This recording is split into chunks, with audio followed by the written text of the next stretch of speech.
All right, welcome to Dual Redundancy, the only podcast where you can hear all latest in television and entertainment news with too many hosts with exactly the same opinions. I'm one of those hosts, David Allen, and another one is John Berwick, and the third one is Kyle Bridger.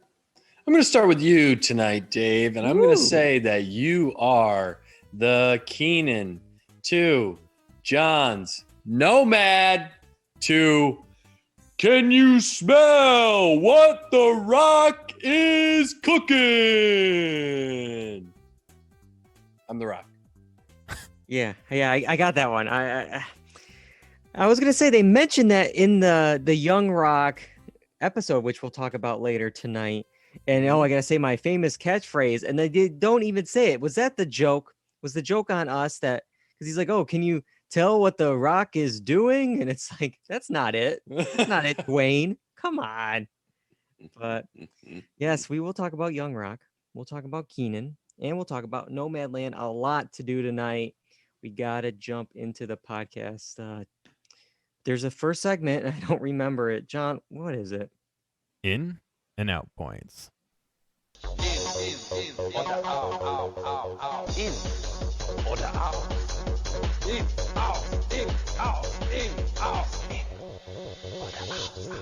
Yes, it is. It is in and out points. We got two tonight in the first one. Some breaking news from yesterday. Yesterday afternoon, the U.S. hit the 500,000 mark in lives lost due to COVID-19. This very same afternoon, Governor Cuomo of New York also had an announcement that could restart the movie industry. Starting March 5th, movie theaters in New York City could reopen at 25% capacity or 50 people max per screen. There's going to be assigned seatings, certain air filtration standards, and staff to manage occupancy and social distancing requirements. All right, we got a lot to unpack here, John. All right, March 5th, where are you going to be? In a movie theater? I'm going to be at home with a mask on at home, man. No, I'm going nowhere near the theaters. Working at a college, I can tell you, people walk around in the buildings without masks on, even though you can't. People pull chairs to sit next to their friends, sit at tables in the hallways eating lunch and stuff, and it's just like there's no winning in this, and this feels like it's way too soon, and I think it's just gonna lead to more cases. It's gonna rebound worse than it has. Yep. What is it like the whole thing about history, Kyle? Like it's or what was it? Something about repeating yourself. That's the definition of insanity, and it's just like here we go Doing again. the same thing over and over Yeah. again, expecting a different result. Exactly. You think anything's going to change this time around? I mean, sure, there is a vaccine. There's, people are being vaccinated. It's going a little slower than usual, but I mean, we still got variants. We got a whole string of new variants that are more contagious. Are you going to go to the theater March 5th? No, it's not going to be me. I'm not going to be there. I don't know how this is beneficial for the theaters. Again, 25% capacity. Now you're putting, they have to open back up, which that's operating costs. Is 25% enough? Are you going to have these afternoon theaters, which are showing stuff and you're getting like two people anyways? Is it worth it at that point? Then the other side of this is hiring extra staff, right? Whatever that means, to encourage social distancing, whatever. You're now again putting the onus on staff that are not equipped for this, unless it's security staff. Yeah, some high school students. You got some. Right. You're putting them in a position where they've got to tell somebody that shouldn't be the employee's job. The employee's job to do that. Especially, sorry to interrupt, but look at some of the other places where people are getting shot in convenience stores for trying to enforce this, and it's grocery stores. They can't even shop without someone yelling at them about their mask rights and stuff like that. I mean, the lights go down, those masks are going to come off. I mean, I'm walking down the streets in New York City and people don't even have masks on. How am I going to expect that they're going to keep it on for a 3-hour movie, especially when they're going to have to get their concessions. That's where they make their money. Mm, And they're going to have their concessions in one hand and, taking a piece of popcorn every 3 minutes. Oh, I'm eating. I can't put my mask back on because I'm yeah. eating right now. Yeah. And yeah, it's just the idea of sitting in a confined space for 3 hours is not where I want to be right now. And yeah, but this is a big deal for the industry because Regal, their theater chain, closed nationwide when Los Angeles and New York City decided to close their theaters down. And according to CNBC, California and New York together account for about 21% of the total box office each year in the United States. A quarter of New York's box office alone is from New York City, and about a third of California's is from Los Angeles. So these are huge money makers. So that's why it's like Regal was like, why are we even going to be open if some of our biggest markets are not going to be open? And now that those markets are opening, it's like this also like chicken and the egg thing because it's like, well, the theaters are now opening, but the studios don't have the films worthwhile to show in the theaters, but they're Yeah. not going to show something in the theaters until they're waiting on each other to make the first move, and whatever is the first guinea pig to test this out will be a real like indicator. It's like, oh, this isn't, we're not ready. People aren't ready to go Yeah. back to the And theater. imagine being that film. I mean, the thing is you can't send out a turd on the first movie because then no one's going to go see it. And then is that indicative of the movie or indicative of how people feel about going to the theater? It's this, yeah, it's like the chicken and the egg thing. You just don't know what is what. I mean, if Tenet was around again to be shown in these theaters, is that the measuring stick? Is what is the measuring stick for? I don't know. I just can't see the studios sending out a movie that they want a wide release to 25% theater capacity. It doesn't make any sense. Why would you burn a movie like that unless you're going to run it in the theaters forever? Yeah. Or for a long time. And we've already discussed how crowded the summer box office could be with a new movie every week because everything's been pushed. Black Widow, I think, will be the test. Will Disney release a film when only the theaters are at 25% capacity? And that's if everyone wants to fill up the 25% capacity because it could be under 25%. Yeah. Right now, numbers, with COVID, at least in New York, are overall down, but the positivity rate is still 4%. Hospitalizations are still close to 6,000. And those things are higher now than when theaters were closed in the spring, summer, fall of 2020. So it kind of makes zero sense to me. It's like, well, why were we closed then with lower numbers? Now we're reopening with higher numbers. This is where my little conspiracy theory is. Put on your tinfoil hats here. The governor of New York State, Andrew Cuomo, is in a lot of hot water right now about everything going on with the nursing home numbers and what wasn't reported in that whole scandal. Well, he didn't. Maybe he's looking for some positive PR, some good news to distract from the bad news, because he moved up indoor dining by a few days. He just recently increased it from 25 to 35%. Hey, guess what? Movies are now open. It's just like sporting events are opening up tonight. It's just like, oh, all this like great stuff, because for a long time, all these restaurants and movie theaters were complaining about, it's like, just the negativity. It's like, okay, well, here's some positive things. Don't worry about that other stuff. Don't worry about that. Look at this. Am I on to something, Kyle, or am I just completely crazy? I don't think you're crazy at all. I think it's very possible that this is a very plausible idea that to get back in the good graces of public opinion, that you're going to open the things that people have been asking for. But the problem is that I understand this virus is an ever-changing thing, and we're learning more about it, which makes it more possible to do the things like indoor dining and open movie theaters. But it just to me, it's like we're always moving the goalposts here, right? I mean, it's just fitting whatever, and I feel like you and I, Dave, have been very careful with the virus, but when the when things seem to be changing and there some messaging is confusing and some messaging or there isn't any messaging, it's like, what are we doing here? Is this just a governor that's asserting their power? Now you can do 25% because I said so. Is it even science related? Is it just their win? I don't know those answers, and it just Well, that's why I was joking with the 25 to 35%, and they're done. What is That's that in New one York seat. City? Yeah. One seat. Yeah. Oh, here we go. 1 seat extra. That'll save you. It's like, oh, what are we doing? Yeah. But Yeah. yeah, I don't know. So, anyways, AMC Entertainment was quick to the punch here. They already announced they're going to reopen all of its 13 locations in New York City. They're ready to go. We're reopening. Let's go.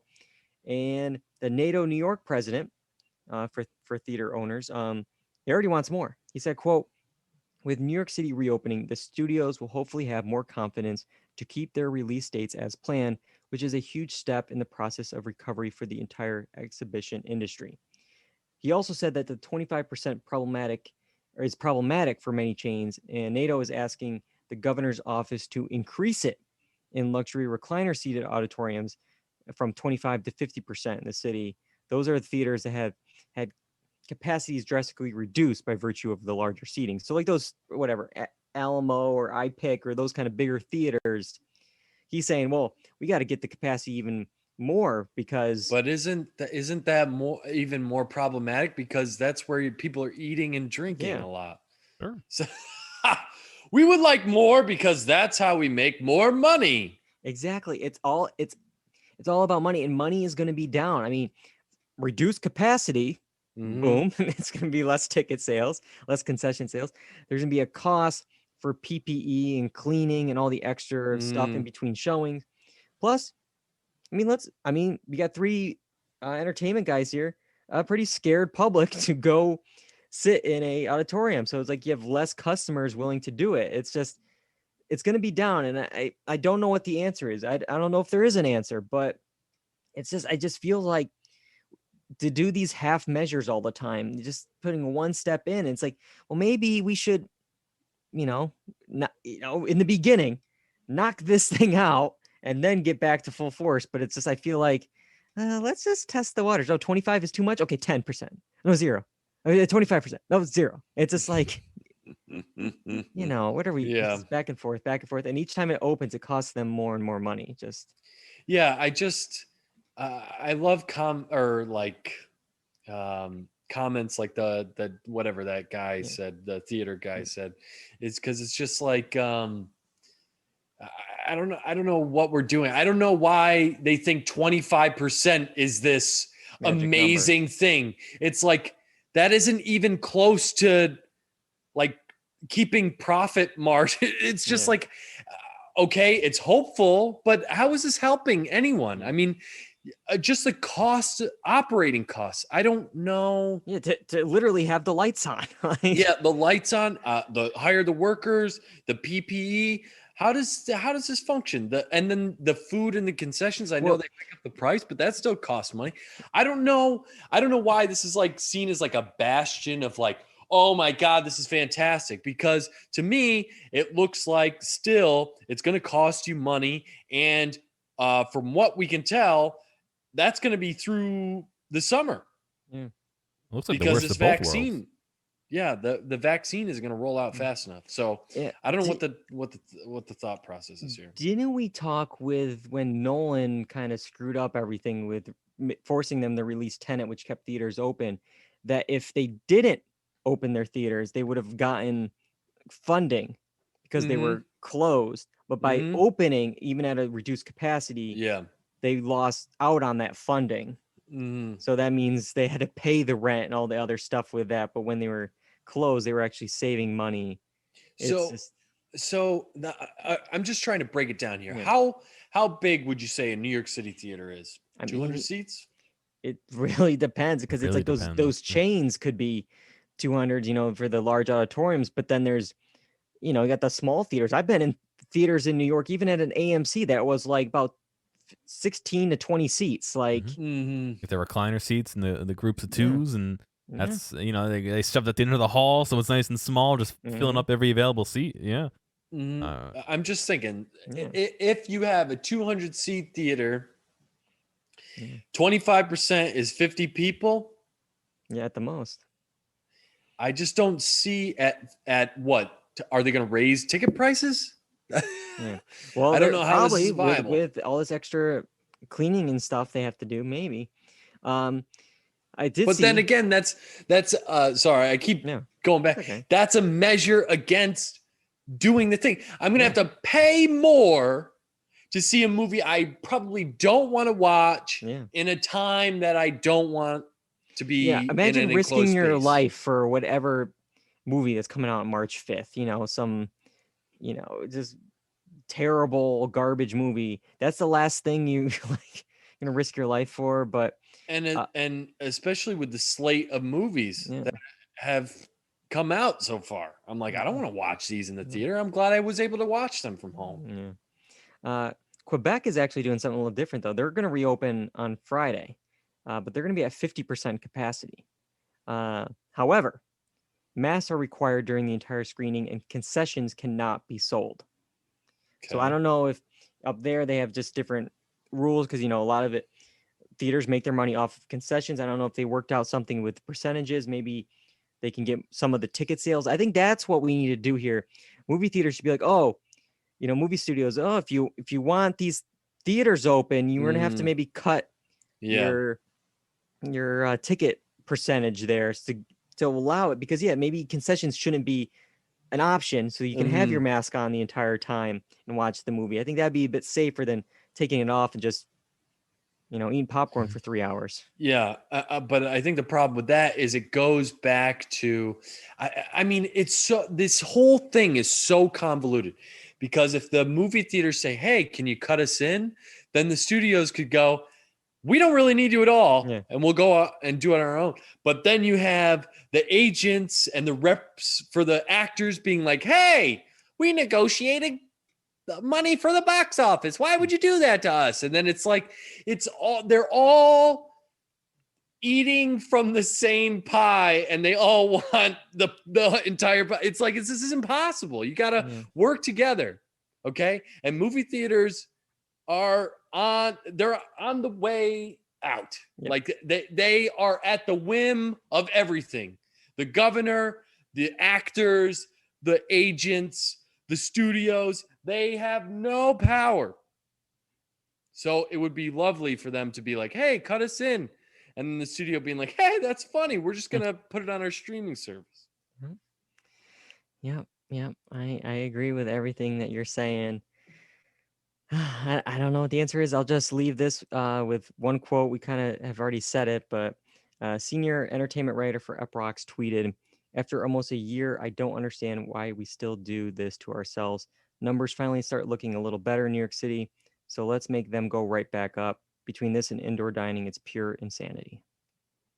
So yeah, and also this topic is so ridiculous, but I keep beating a dead horse. Like, this thing is sufficiently beaten to death. But I will say, the problem you have with the movie theater as well is that I know some people will go alone, and they do enjoy going to the movie theater alone. But a lot of people go because it's a communal activity. So let's meet up at the theater, or let's meet out for dining and then go to the theater. So now you have mixtures of groups. I guess they could be meeting anyways, but now you're putting them in a public space, and you're putting them in public space. Yeah, with other people, whereas maybe they just hung out at their own place and were infecting themselves for that time. Okay. Just keep it spreading. I don't know. I don't really know. I don't know. I don't know. I think the solution is AMC needs to form AMC Max and start putting everything online. AMC Plus. I like it. AMC Freestyle. There you go. Is that what they call the soda machines? Yeah, the Coke Freestyle or whatever. Yeah. All right. Let's get to the other In-N-Out point tonight. We recently discussed the baffling nominees nominated for the Golden Globes. by the 87-member voting body of the Hollywood Foreign Press. Well, the Los Angeles Times this week had some damaging details and explains why we probably shouldn't even give this award show the time of day. There was a lawsuit that was thrown out by a federal judge that was filed by a Norwegian journalist who was denied membership. She accused the HFPA of a culture of corruption and claimed that the tax-exempt organization operated as a kind of cartel, barring qualified applicants, including herself. The group is rife with ethical conflicts, with members accepting thousands of dollars in profits from the very same studios, networks, and celebrities they conferred trophies upon, all of it hidden behind a code of silence. And we've kind of talked about this, always as like a joke where it's like, yeah, the reason why this movie was nominated was because, it was they want to hang out with this A-lister or they got paid to do this. And I mean, this article brings up some examples. And we can run through them and I can get your guys' thoughts on them. The article points out one, from back in the day, 1982, there's an actress, Pia Zadora. She was awarded for her critically lambasted performance in the film Butterfly.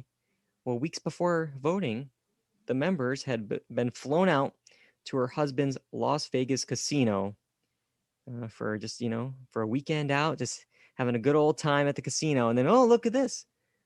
The wife of this casino owner is all of a sudden nominated for a performance that was panned. CBS back in the day actually aired the telecast of the Golden Globes. After this, they decided to drop the telecast. Meanwhile, there was a very similar one from this year, and I'll read through this and then I'll get your guys' thoughts. But I'm wondering if NBC will do the same. I have a feeling they won't. But this year, 30 Hollywood Foreign Press members were flown to France to visit the set of Emily in Paris. They stayed at the 5-star Peninsula Paris Hotel, where rooms start at about $1,400 a night. The series scored 2 noms, including Best Musical or Comedy Series, and the current Rotten Tomatoes scores for the series is 63%. Anything fishy going on here, Kyle? I mean, it doesn't, I mean, yes, it looks that way. But even if it wasn't nefarious or everything was above board, the problem is you've taken something from somebody that you're then going to be voting on. That's the definition of like lobbying. So even if everything was fine with this transactional thing, right? You've now put in question your journalistic integrity because of, you wanted to go in a nice hotel. Okay. And all that person has to do is go, hey, just remember us. Just remember us. Remember who sent you here. Yeah. Yeah. And that's all it is. But it's like, that is so shady, not at all surprising. And the problem is, I think the voting body is so small that it is like an insular club. Okay. The less people you have, the more likely everyone's got to conform. If you have a voting body of 20,000 people, you can't tell 20,000 people to not vote a certain way. You can tell a portion, but that could be outweighed by the majority. So you keep the club small, you keep the people in the club that are going to play by the rules, and we'll all get what we want. We'll all go to the hotels together. We'll all do these fun things together. And what do they need? They just need a nomination. And somehow we're supposed to keep the Golden Globes integrity for Oscar season and all this stuff. Yeah. I mean, it's just dumb. It's just stupid. And I wouldn't be surprised if this happens for other voting bodies too. Yeah, I mean, you bring up a great point about the size of the voting pool. I mean, it's pretty easy to probably pay off 87 voters versus the Oscars has a pool of 10,000. The Emmys, the Television Academy, has a pool of 25,000. So it's probably hard to send 25,000 people to Paris. But 87, okay. Like if Netflix wants to pay the price, I'm sure they'll do it. I just, like, God only knows what Sia did for the Hollywood Foreign Press because their film Music, we mentioned that when we were discussing nominations, got multiple. It's up one of the best films of the year. It's in the top 5 musical or comedy films of the entire year. 10% right now on Rotten Tomatoes. Yeah. So Yeah. Something's it's fishy. It's weird. It's gross. I don't. Yeah, it's frustrating too. It's like, and all for an award. yeah, Okay. because it's like the first award that can like, ooh, this person's getting buzz. Does that mean Oscar? Because like people don't care about the Golden Globes, Yeah. but they care about it to get the buzz and the fame and the newsreel to then propel them to maybe getting the Oscar, which is what they care about. Yeah. And I don't think the actors really care about the Golden Globes. I mean, been a joke in comedy series, like, oh, but I think it might have been in 30 Rock or one of those shows where they mentioned like, oh, but you won a Golden Globe, and it's like, it's a Golden Globe, it means nothing, but it means Ricky Gervais hosting the Golden Globes. It says this means nothing. Yeah, I know. But to Netflix or any of those companies, they can then put Golden Globe nominated, Golden Globe winner, and therefore in the marketing of whatever, it looks good, and people can go, wow, that won a Golden Globe? I've heard of that before. And what we need to do is for like Netflix, it's going to make them money. What we need to do is like a society all at once, rip the Band-Aid off and say, no, we're not giving any credence to Golden Globes anymore, because it's been slowly gaining like notoriety. Like, okay, maybe in the 80s, 90s, oh, it's Golden Globe, okay. But now it's because it's televised. It's one of the first ones of award season. It gets like, you think it's a big deal, but it's not. We send so much coverage on it. We're guilty of it too, but it's just like, well, we do it because everyone else is doing it.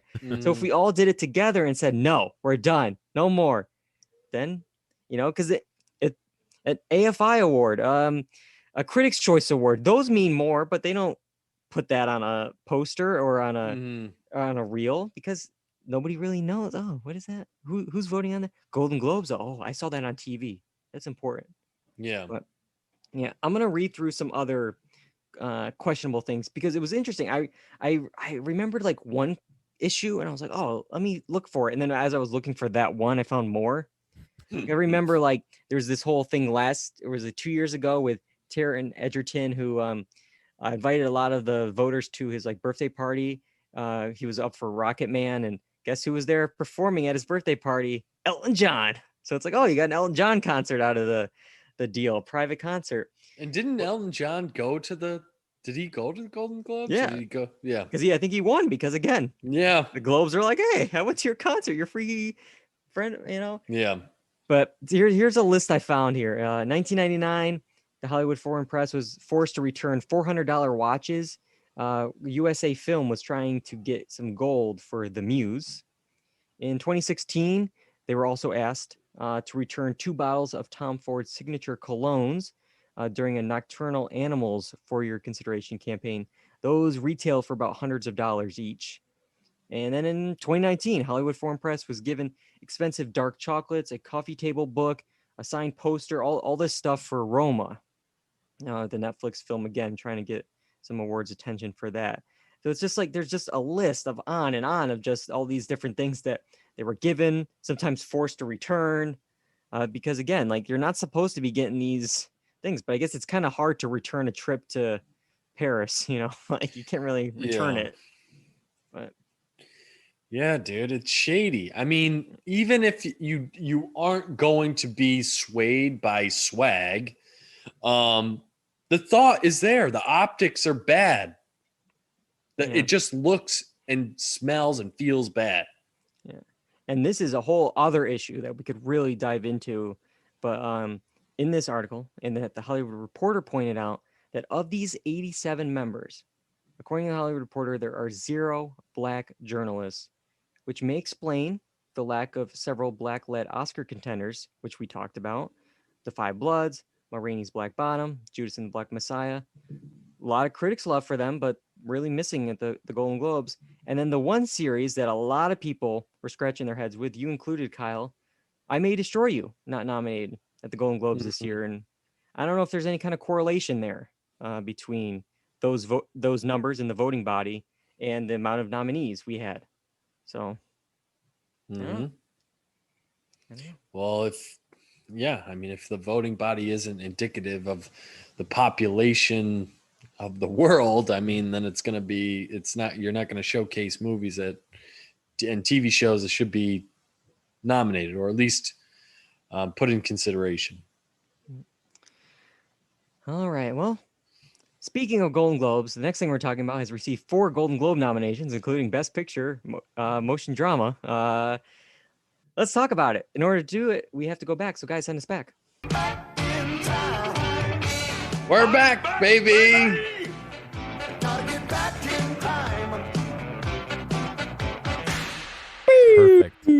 Perfect. Got it. All right. Golden Globe for Kyle. We're talking about Nomadland tonight, February 19th on Hulu. In addition to those meaningless Golden Globe nominations, they've also received, more importantly, recognition from the National Board of Review and AFI as one of the 10 best films of the year. And this film is based on the 2017 novel by Frances McDormand and stars her as a woman who, after losing everything in the Great Recession, embarks on a journey through the American West, living as a van-dwelling modern-day nomad. All right, we all saw the film. Let's start off with Kyle. What did you think of Nomadland? I liked it. I liked it quite a bit.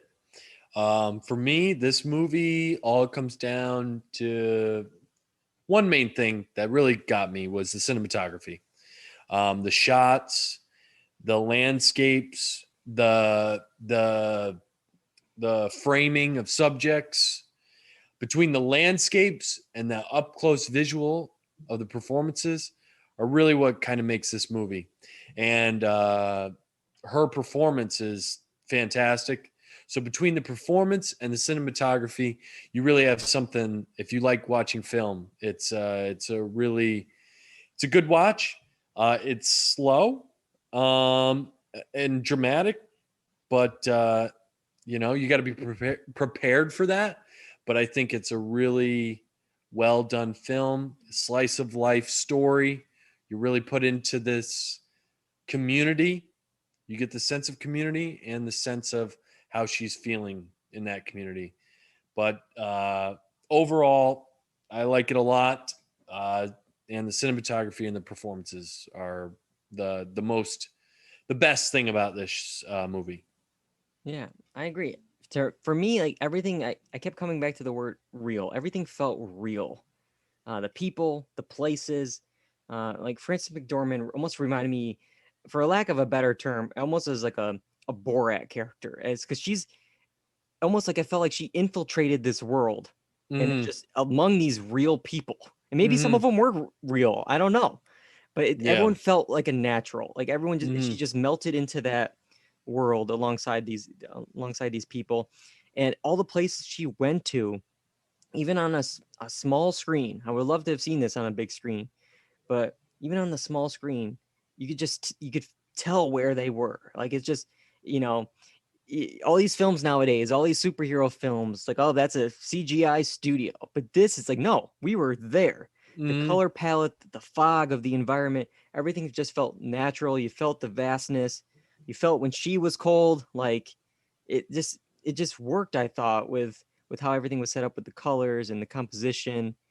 But yeah, I got a lot more to say. John, what did you think though? I think I'm in generally the same vein as you guys. I really enjoyed the cinematography. I thought that was top tier. The acting was very well done as well. I don't know if the story quite hit as good for me. I didn't think it was bad, but I was kind of hoping it would kind of go somewhere. And while it did go somewhere over the course, it took its time. It really took its time. And I think that suits the scenery, but I don't think it suits me. You know what I mean? So I don't think it's a failing of the storytelling or the writing or anything. I think it's just it isn't my cup of tea. I don't think like I said, I don't think it was bad, but it didn't strike me as something I'd be like, oh yeah, I should watch that again. You know what I mean? Yeah. It was just good. Yeah, I agree with that too. It's just we'll talk about it a little later on, the Oscar chances for this film, but it's kind of like a front runner right now. And I kind of went in with like really high expectations. So I was expecting to be like, out of this world, amazing. Whoa, what was that? So I don't know if it ever got to that point, but it's just because my expectations going into it were just so high. I mean, everything I did see was really well done. I just don't know if like best picture. I don't know if Yeah. I'm there yet. Yeah, I think, and I'm with John on the story front too. I thought it was, I like the community part of it and that aspect of it. I get that we're looking into this slice of life, but I mean, I was 16 minutes towards the end and I'm like, how's this thing ending? I don't really know what the final thing, and they kind of shored it up by, mentioning, the town, and she went to the town that she grew like with her husband and why she felt so connected there. And so I got that, but it didn't pack that same like punch that you really would want in a film like this, because it was that community building. That was this part of the story, but it still lacked that. I think that knockout blow that's like that really moment makes or us like emotional something to, payoff. like, The emotional Yeah. payoff just wasn't quite there. Yeah. Yeah. I know. I agree. I will say like we mentioned it, the casting. I thought like all the side characters. I don't know if they were real or what, but they all kind of got their moment. They all got their monologue, and there were some again powerful ones. I mean, there was the man at the end. He's talking about his son taking his own life, and he said something like, "There's no final goodbye. It's just I'll see you down the road." And he's choking up as he's saying it, and I'm like, again, I don't know if you're an actor, but you're doing a hell of a job right now. Yeah. I was getting choked up as well when he was saying his story, and I just think everything was well planned out. There was the editing.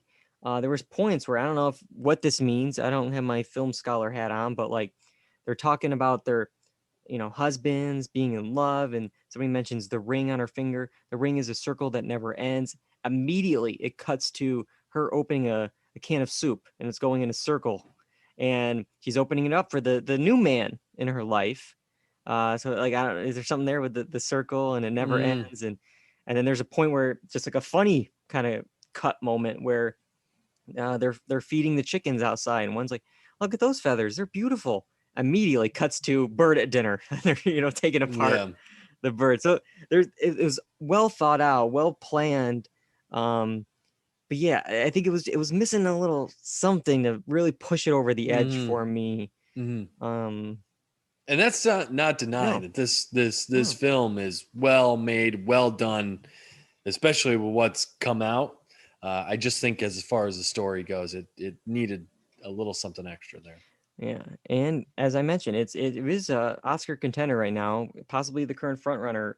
Rotten Tomatoes does this thing, which doesn't really mean anything, but it's kind of interesting to know where they kind of total the number of wins so far from all these different awards bodies in the awards circuit. Right now, this film is leading far and away. It has over 88 wins so far, just from different, film festivals and different events. The next contenders are not even they're in the 30s. 88 versus 30 here. Soul, Minari, Promising Young Woman, Rainey's Black Bottom, they're all in like the 30s. So it's clearly the one that's been picking up the most trophies so far. So, and maybe that's kind of what stung me a little bit, because I just went in with so high expectations that while it was really good, I was expecting something, a little more. But yeah. I mean, we still have movies still to come out, right? Yeah. That are going to be Oscar related.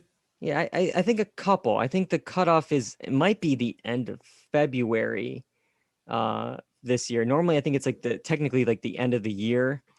It at least has to be limited, and then that's why you get all the nationwide things in January for the awards that take place in February. But I think this year, I think everything is to the end of February, I believe. Okay. Well, I still have to see something like Promising Young Woman, Yeah, but that's on my list. for my just Oscars this year, I think it's going to be a down year. I just think it's a down year. Unless have you seen anything different to think that there's 10 films worth?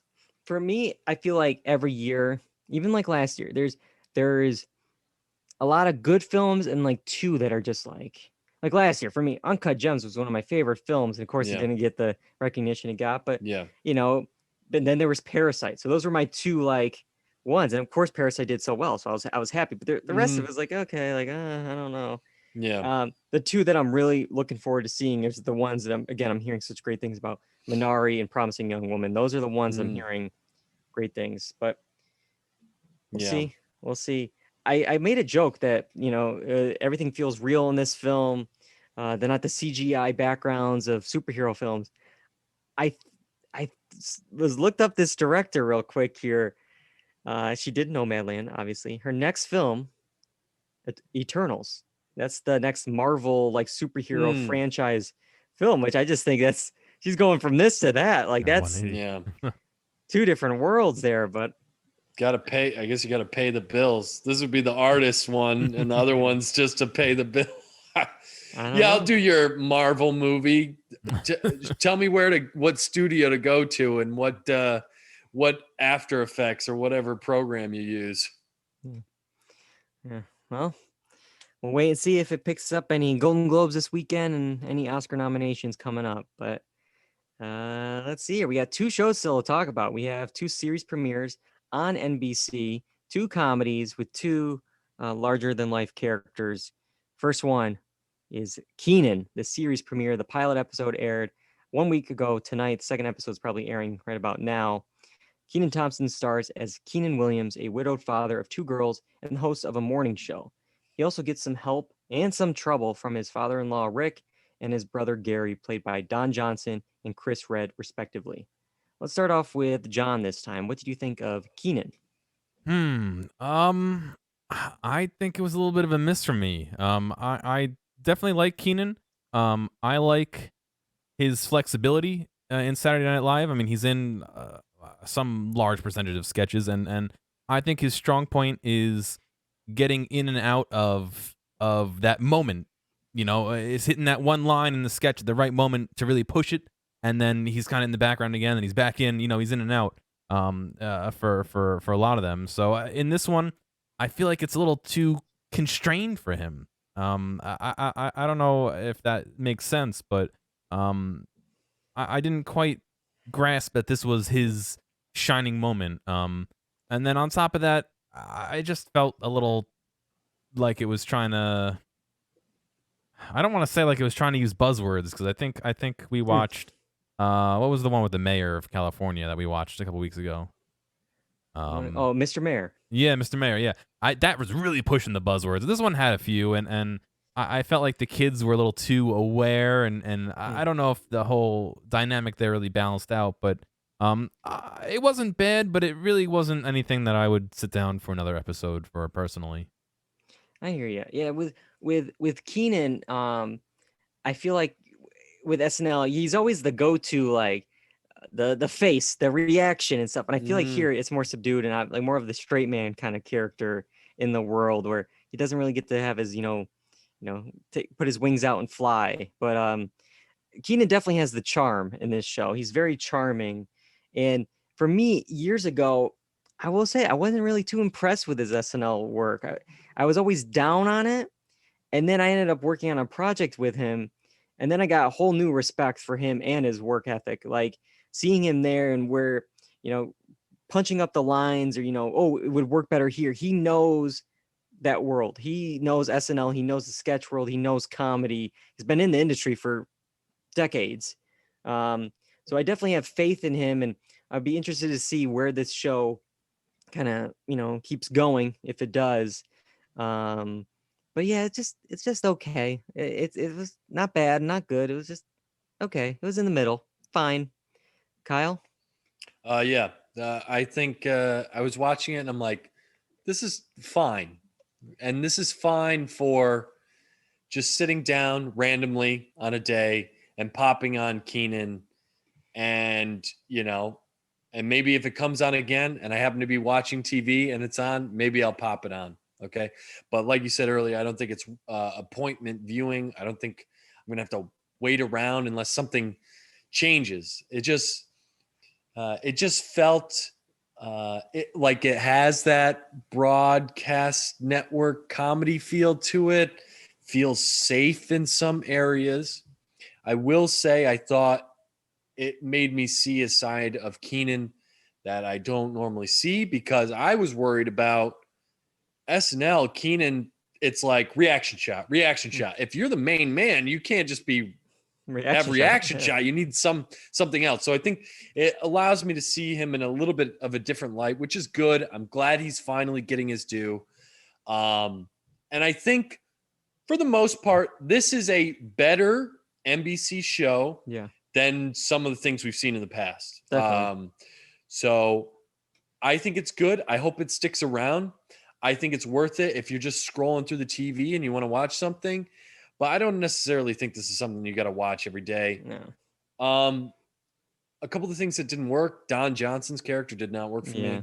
I don't know what's that's I'm gonna need more for, because like right now it was I need more of that relationship to understand what's going on here. Because sometimes he's like, oh, he's a burden, but also I'm happy he's there. And because this episode was very just like a story, and it was just a lot of Kenan. I know it's the first episode just setting it up, but we need like a B story. We need more of the characters, the side characters. But I hope Chris Redd's character is more than just kind of a buffoon. But it's obviously only one episode. There's a lot to go on. I actually thought the kids were precocious and like that theater kid thing, but I thought they did a good job with it.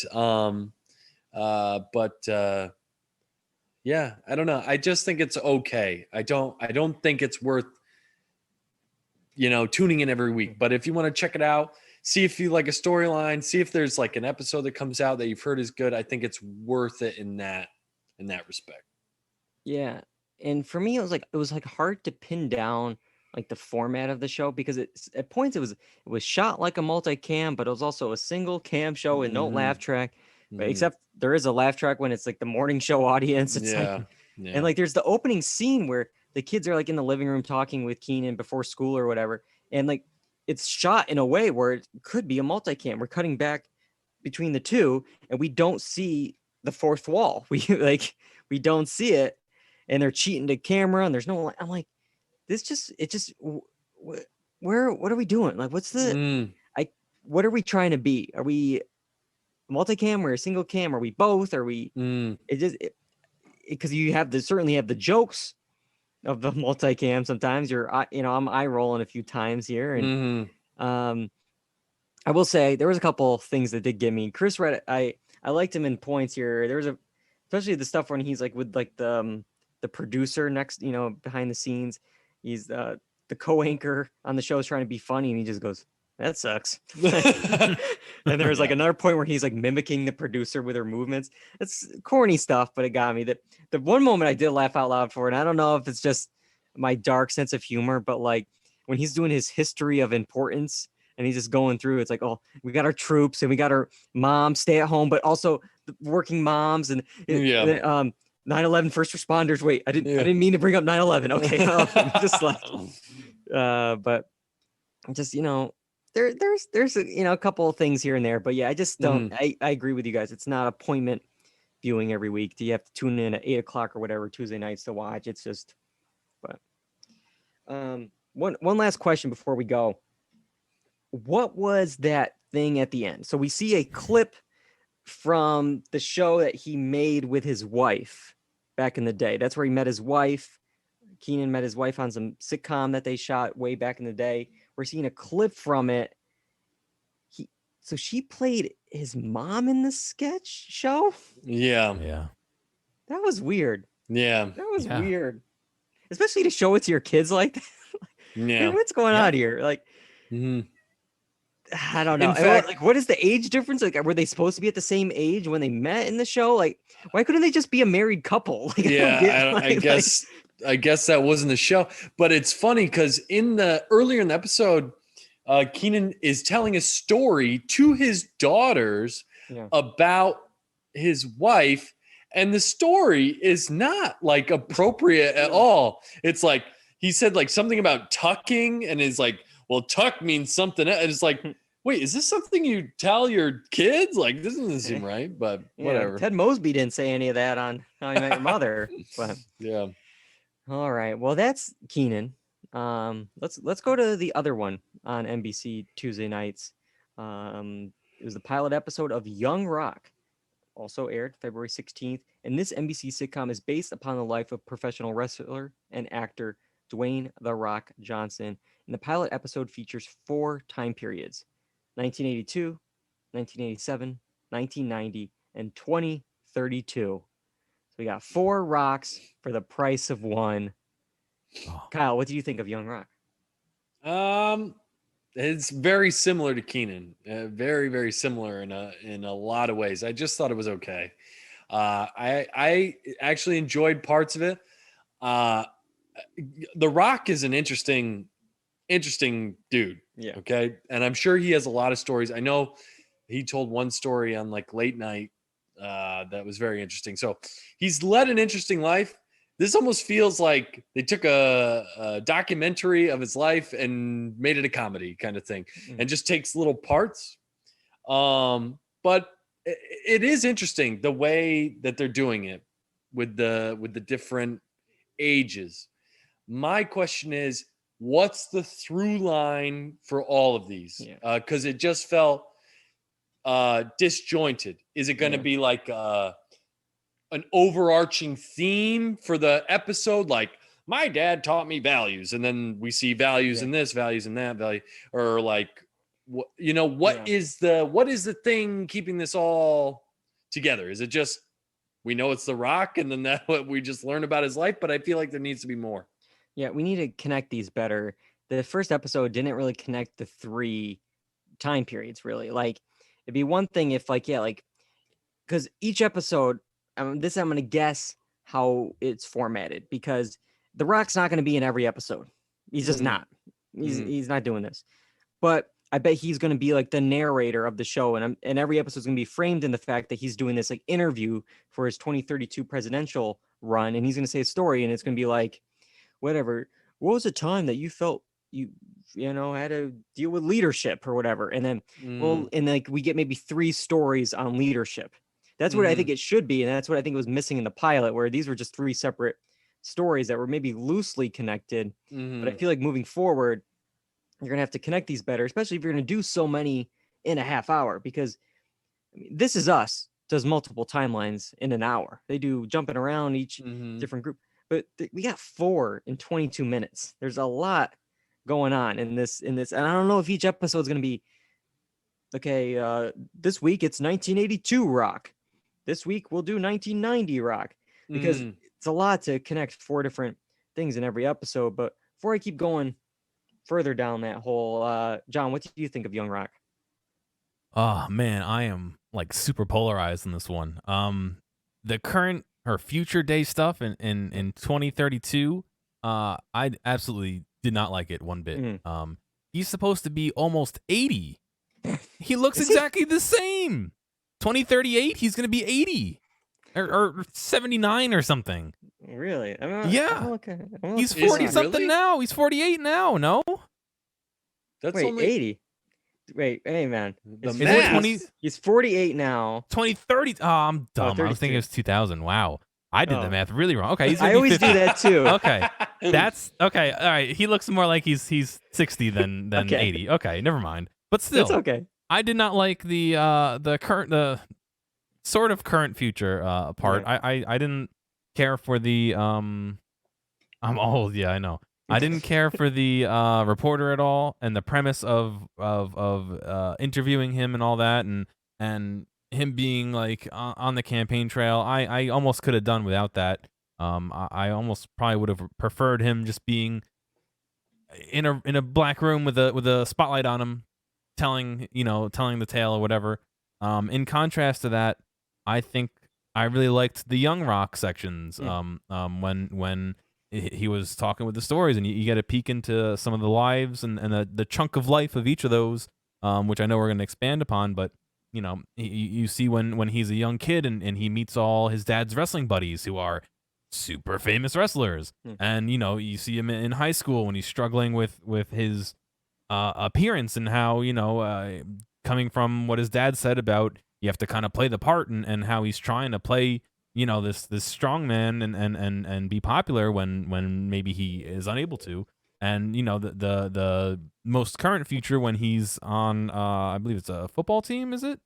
And he's trying to prove to the rest of the team that he's worth something, and I really like that, and I would love to see them explore certain features, like you said, of this week is themes on leadership, and next week is themes on respect, and then the week after that is themes on courage or whatever. And I think that would be kind of cool to see not only certain instances in his life, but how it changed and grew through his life. So I think that to me is where it shined. But yeah, the 2032 stuff, I was just not into it at all. Yeah, and I almost would want like more to lean almost more into, I feel like, the drama. I want like a dramedy aspect to the show, because I feel like it has like a little bit of the Wonder Years kind of vibes with the time periods and the young versions and stuff. I agree. I liked all the Young Rocks, all of them. Each one had something. I probably enjoyed watching the middle one the most, just I thought he had some of the, like some fun stuff to do, and obviously he has like he's like the giant among all the other middle school kids or whatever, high school kids. I probably the oldest one, I felt like he nailed the mannerisms and the facial tics the most. There's points when I was watching his face, I'm like, oh, The Rock does that. Like, so I think each one had brought something to the table. And I'm a non-wrestling fan, but even I could like pick out like, oh, this would be a lot of fun for wrestling fans to see all their favorite wrestlers. And who knows, maybe we'll see more. I don't know how long this show will last. If we're gonna age with these kids, if we're gonna get to 1995 or 2000 or whatever, maybe we'll get whatever Stone Cold Steve Austin, or maybe we'll get one of his co-stars from one of these Fast and Furious films. I don't know. Like, how far is this gonna go with the time periods? What did you think of the other Young Rocks, Kyle? All the three of them. Yeah, I thought they were all good. I thought they all brought elements. I mean, that's what's going to want to make you watch the show. I mean, it's not Dwayne Johnson himself. He's just there doing his stupid little interview thing, which I think is like, sidebar, I can't believe they got Randall Park just to do the interview thing. I mean, I want to bring him up. Wait, so why? Yeah. Why is Randall Park playing himself? So in this world, he gave up acting and now is a news commentator? Yeah, I guess so. Why? I don't see the dots on that one. I know. I feel like that's like a writer's room joke, and they like made it a joke of themselves. Maybe we can get Randall Park to But it just seems like, really, he's playing this role. I feel like they could have given it to somebody else, but good for Randall Park. I'm just saying, it seems like a weird thing just to do with Randall Park's talents when he has, so much experience and stuff, but whatever. But going back to the younger Rocks, I like them all. I think if anything, that's what's going to make you keep watching the show. Yeah. And I think if they have some good stories from his childhood, amp it up a little bit. I think it is interesting. It's fun to watch. I don't think you need to watch it every day, but it's gonna be interesting because, like, he says, "Oh, it's good. We're gonna get real in this interview," and obviously he's a producer, so it's not gonna get too real. Like, he's not gonna say the real juicy stuff. And then obviously other things are gonna be embellished for television. Like, he's an impressive guy, but I don't know how much, in his life. Even this first episode, it's like, oh, I bought a car for $100 and there was a guy in the back seat, and it's like, already I'm like, I'm not buying this already. Like, but yeah, I want to quickly talk about some other things about this 2032 stuff, because it's the presidential race here. We don't have to talk politics. I don't want another celeb like anywhere near politics for a long time. But I loved his like other like kind of like facts he threw out, and I hope they do end up coming true in a weird way, where he's like, oh, when I played Gene Simmons in the Kiss biopic, in Jumanji 5, where I threw Ludacris off a cliff. Like, I really hope there's a Jumanji 5 and we have that scene. Like, I think it would just be like funny to tie it all together. But Okay, real quick, I want to talk about his slogan on the bus. Did you guys see what was on the bus he was driving around, his campaign bus? No, what was it? His slogan was, "Just hang on, I'm coming." I'm just going to leave that there. I feel like there's a lot to unpack with that one. Yeah, I mean, know you what could he take was. that. You could take that in multiple ways. Yeah, Yeah, sure. just hang on, I'm coming. Okay. Yeah. Also, the other thing I want to mention is the kid in the middle school. He plays a little middle school kid everywhere. He plays Pen in 15 kid. Yeah. Pen 15. Yeah, I was like, this kid. And then He's doesn't he play in a growing up, though. movie? Yeah, he's he growing is. up, and I'm going to be, when season 2B comes back for Pen 15, he's going to be like the size of the Middle Rock. Yeah, I yeah. think. But yeah, so okay, real quick, between these two, Kenan and Young Rock, is there one that you would watch over the other? John? I think Young Rock. John? I mean, not John, Kyle. John again. Young Rock again. Yeah. Think about your answer. I think it's Young Rock for me too. I find the stories a little bit more interesting. Yeah, I like Kenan, or Kenan Thompson, but I think there's more here with the Young Rock show than Kenan. But all right, that's it for this week. Next week, another movie, another one coming up, another streaming service, Cherry, starring Tom Holland on Apple TV Plus, from the Russo brothers that did Endgame and all those other films. We're going to talk about Cherry. Plus, we're going to recap the Golden Globes, the winners and the losers. And next week is March. March Madness bracket is coming. Get ready to vote.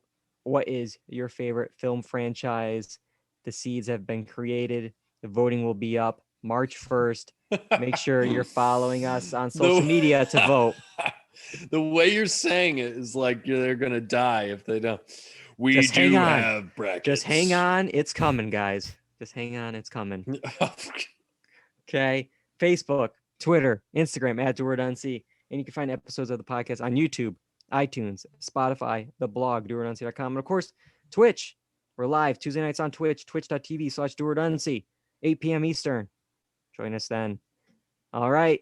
Until next time, I'm David Allen. I'm John Berwick. And I'm Kyle Bridger. I just want to say thank you to Nike for sponsoring this event. If only it were true. I completely forgot to thank both of you guys. Thank you, John. Thank you, Kyle. That's it. Good night, everybody. Bye.